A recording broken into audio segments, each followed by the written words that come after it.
ఒక నిశ్శబ్దమైన గ్రామం అంచున కాలం మరచిపోయిన ఒక పాత శ్మశానం ఉండేది. అర్ధరాత్రి గాలిలో అక్కడ చప్పుళ్లు తేలియాడుతుండేవి. బాలు అనే బాలుడు తరచూ ఆ శ్మశానం పక్కగానే వెళ్లేవాడు. ప్రజలు చెప్పే చప్పుళ్ల గురించి అతనికి ఆసక్తి కలిగేది. ఒక వృద్ధుడు బాలను హెచ్చరించాడు, రాత్రి ఎప్పుడూ అక్కడికి వెళ్లకు. ఆత్మలకు అతిథులు నచ్చరు. కాని బాలుని హృదయంలో ఆసక్తి పెరుగుతూనే ఉండింది.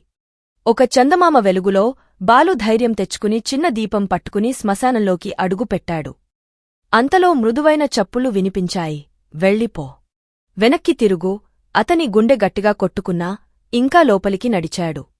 ఒక నల్లకాకి అకస్మాత్తుగా పైగా ఎగిరి వెళ్ళింది. గట్టిగా కావని కేకవేసి వెనక్కి వెళ్లమని హెచ్చరిస్తున్నట్టే అనిపించింది. తన కళ్లముందు ఒక పొడవైన నీడ సమాధుల మధ్య కదిలింది. కాని అక్కడ ఎవరూ లేరు. చప్పుళ్ళు మరింత బలంగా వినిపించాయి. ఉండు, ఎప్పటికీ మాతోనే.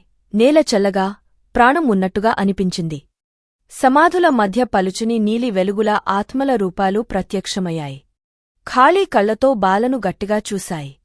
హఠాత్తుగా ఒక పాత సమాధి రాయి చీలి కూలిపోయింది. పెద్ద శబ్దంతో భూమిని తాకగా బాలు తన దీపం వదిలేశాడు. ఒక చల్లని విలాపం గాలిలో మారుమోగింది. అది అంతులేని దుహకంలో మునిగిపోయిన ఆత్మలా అనిపించింది. చప్పుళ్ళు అరుపులుగా మారాయి. నీడలు అతన్ని వెంబడించాయి.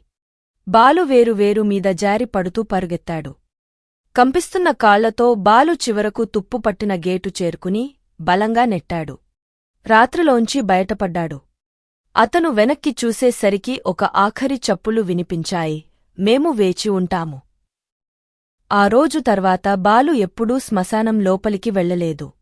కాని ప్రశాంతమైన రాత్రులలో గాలి మెల్లగా వీచినప్పుడు ఆ చప్పుళ్ళు ఇప్పటికీ గ్రామాన్ని వెంటాడేవి. అయితే లైక్ కొట్టండి, షేర్ చేయండి, సబ్స్క్రైబ్ మరిచిపోకండి.